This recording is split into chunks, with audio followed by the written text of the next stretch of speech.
15 तारीख से गुप्त नवरात्रे प्रारंभ हो जाएंगे। जब नवरात्रे प्रारंभ हो, गुप्त नवरात्रे प्रारंभ हो, गुप्त नवरात्रे का मतलब होता है कि गोपनीय रूप से शिव की और शक्ति की आराधना करना। गोपनीय रूप से शिव और शक्ति की आराधना करना, एकांत में बैठकर, कहीं मत जाओ।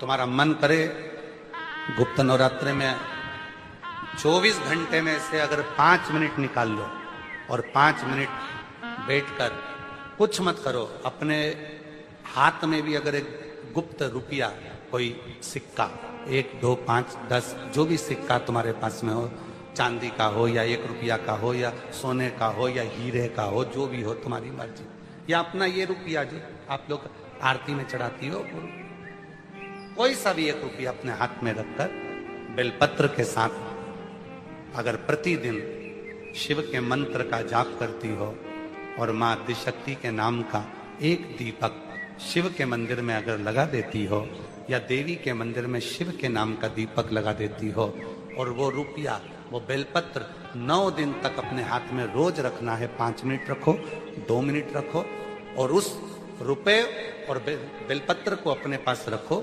9वां दिन पूर्ण हो, बेलपत्र शिव को समर्पित कर दो और वो रुपया शिव जी को स्पर्श कराकर वापिस अपने हाथ में लेकर अपनी अलमारी में या तिजोरी में रखो। वो गोपनीय गुप्त नवरात्रे आपके जीवन में ऐसी संपदा देता है कि जीवन में वैभव की कमी नहीं। शिव और शक्ति, इन दोनों की साधना, उन दोनों की गुप्त नवरात्रे ये नहीं कर सकते तो थोड़े से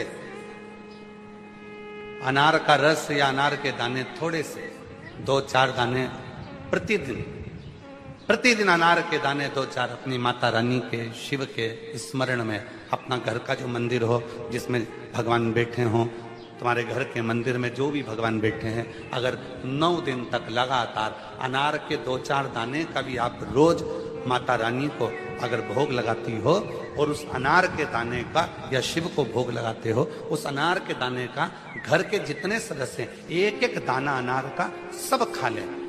शरीर में रोग कैसा भी हो, वो रोग समाप्त होकर ही रहता है।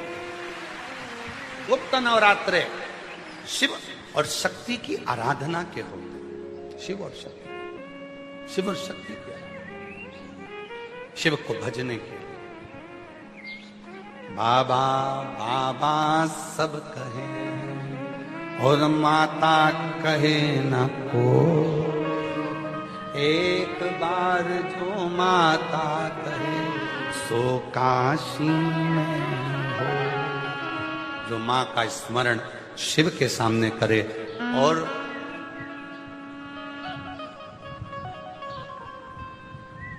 शिव का स्मरण माता के सामने करे तो माता प्रसन्न हो जाती है।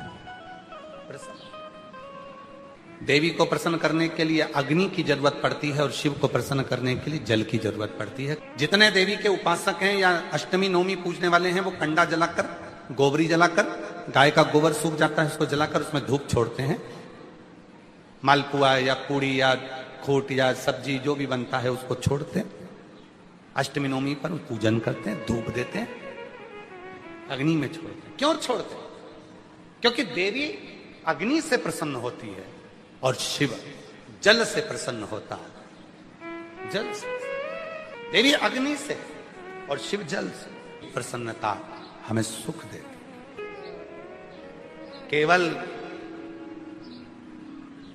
4 नवरात्रे होते हैं, 2 गुप्त होते हैं, एक चैत्र का होता है, एक शरदी होता है।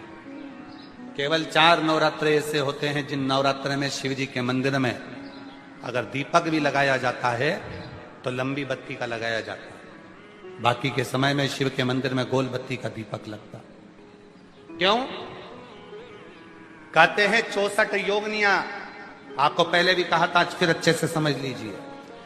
ये शिवलिंग है, ये जलाधारी है, ये पानी बहता है, बीच में अशोक सुंदरी है, राइट में गणेश जी हैं, लेफ्ट में कार्तिकेय हैं, शिवलिंग के ऊपर जो जल टपकता रहता है वो शिव जी की 5 लड़कियां, जया, विषहरा, शामलीबारी, दौतली, देव है।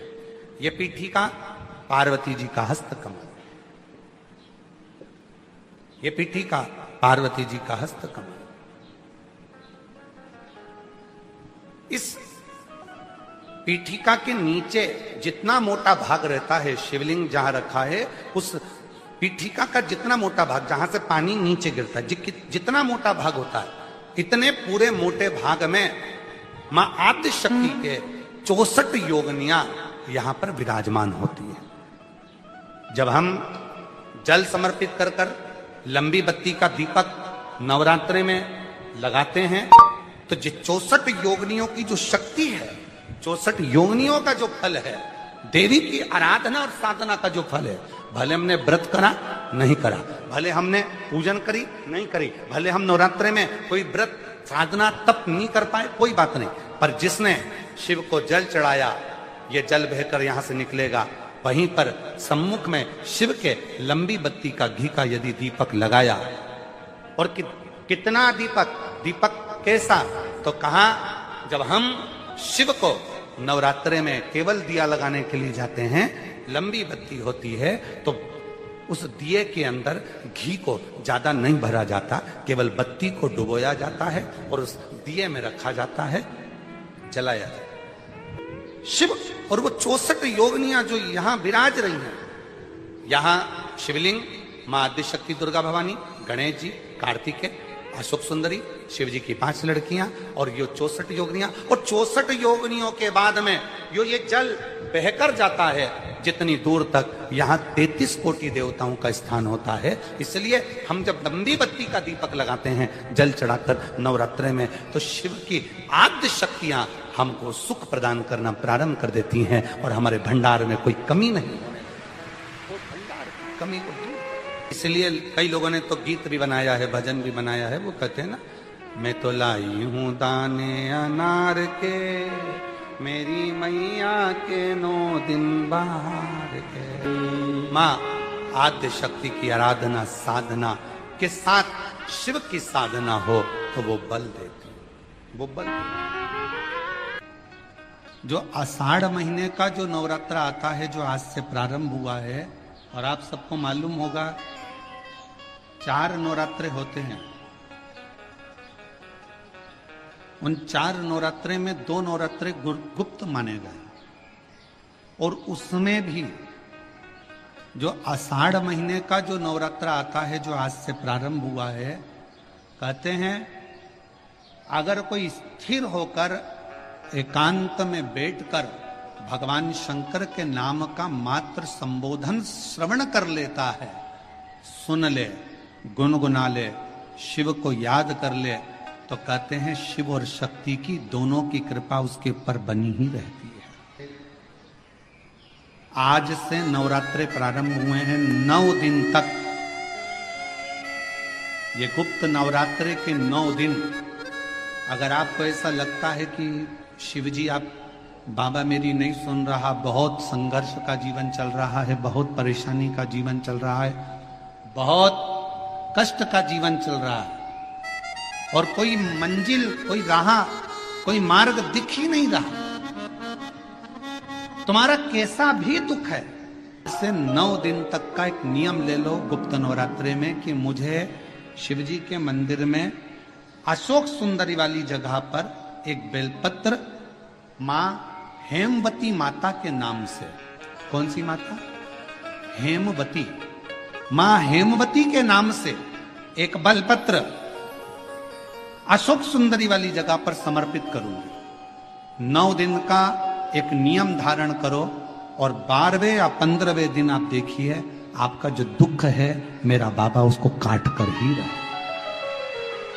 गुप्त नवरात्रे जो आज से प्रारंभ हुए हैं, गुप्त नवरात्रे जो आषाढ़ महीने का ये गुप्त नवरात्रा है, इस नवरात्रे में हेमवती माता का स्मरण करना, एक बेलपत्र का पूजन करना, या एक बेलपत्र के वृक्ष के नीचे आप 9 दिन तक भी, अगर मंदिर तक भी नहीं जा सकते, मंदिर में आप बेलपत्र रखने नहीं जा सकते, तो आपके घर के आंगन में, द्वारे पर, बगीचे में, आपके घर के पास अगर कोई बेलपत्र का पौधा है, वृक्ष है, उस बेलपत्र के वृक्ष के सामने एक बेलपत्र का पत्ता रखकर भी अगर आप उस पर जल चढ़ा रहे हैं या पूजन कर रहे हैं हेमवती माता के नाम से, तो उसका फल आपको मिलेगा। और मान लो बेलपत्र का वृक्ष भी नहीं है, हम मंदिर भी नहीं जा सकते, हम कहीं नहीं जा सकते, घर से बाहर कैसे निकलें, पानी तेज है, जलवृष्टि हो रही है, बहुत सा पानी है, तो क्या करें?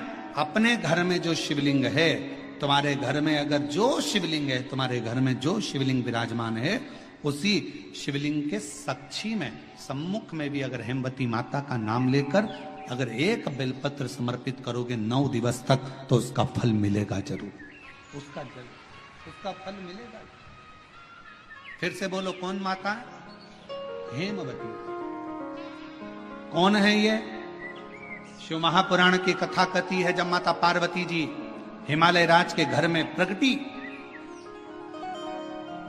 और हिमालयों की कंदरा में बैठकर मां पार्वती जी तप साधना में लीन हुई। जितनी परीक्षा भगवान शंकर ले सकते थे, शिव जी ने सारी परीक्षा ली।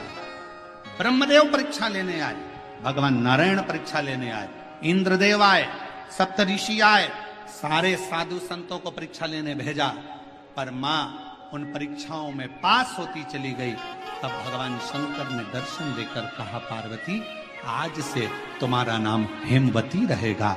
सुनो पार्वती, तुम्हारे इस नाम की आराधना जो तुम्हारे गुप्त स्वरूप में करेगा, उसको मनवांचित फल की प्राप्ति हो जाएगी। और शिव शक्ति की खूब आराधना करो, भगवान शंकर और पार्वती की खूब साधना करो, शिव पार्वती का भजन करो, शिव पार्वती का स्मरण करो, शिव पार्वती की भक्ति करो, मंत्र जाप करो, नाम जाप करो, कीर्तन करो, आराधना करो, साधना करो, वो फल देते हैं।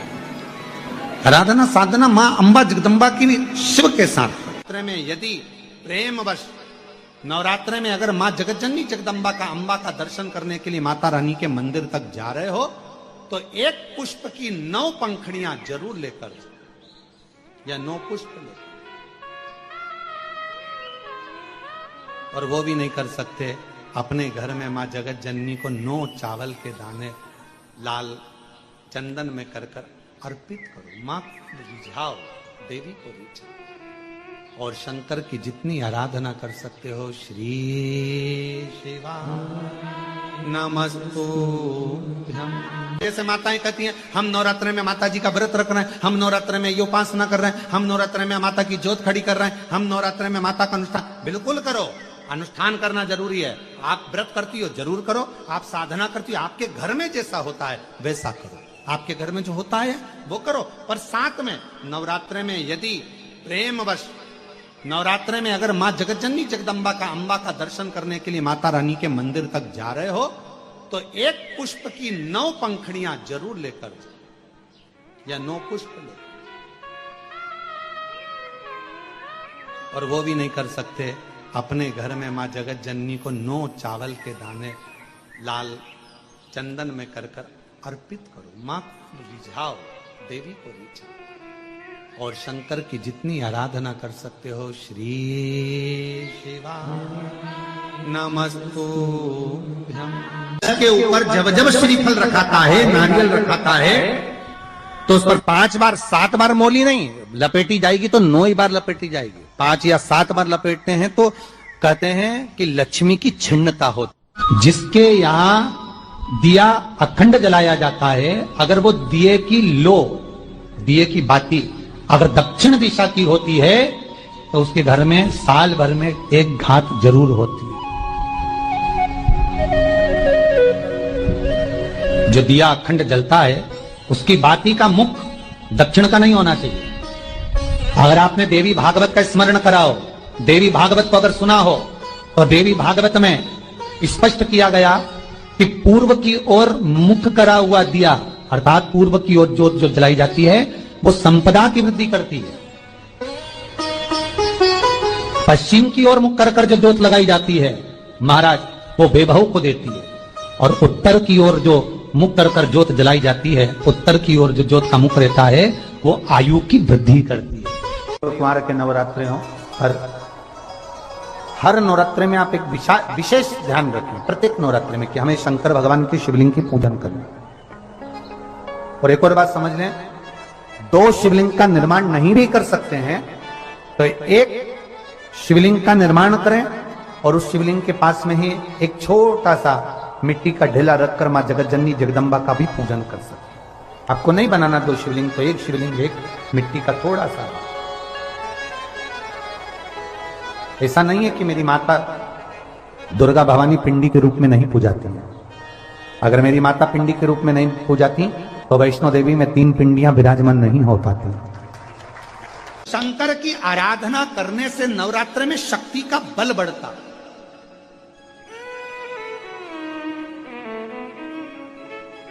शक्ति का,